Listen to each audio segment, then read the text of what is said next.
ঠাকুরের বিরহ ভুলবার জন্য মা 1 বছর তীর্থে তীর্থে ঘোরেন।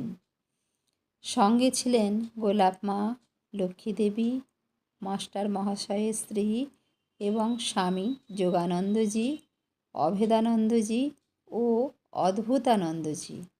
বিভিন্ন তীর্থে ঘোরবার সময় বারবার ঠাকুরের দর্শন পেয়ে মায়ের মন অনেকটা শান্ত হয়।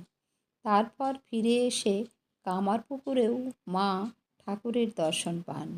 একদিন দেখলেন সামনের রাস্তা দিয়ে ঠাকুর আসছেন আর তাঁর পেছনে পেছনে চলেছেন নরেন্দ্র, বাবুরাম, রাখাল প্রভৃতি। মা দেখলেন ঠাকুরের পাদপদ্ম থেকে জলের ঢেউ বেরিয়ে আসছে। মা বুঝলেন ইনিই তো সব, এর পাদপদ্ম থেকেই তো গঙ্গা।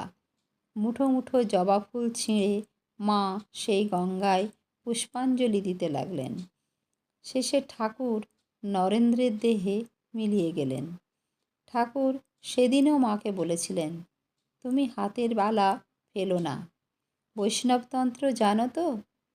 বৈষ্ণবতন্ত্র অনুযায়ী মায়ের চিন্ময় স্বামী, কাজেই মায়ের বৈধব্য অসম্ভব।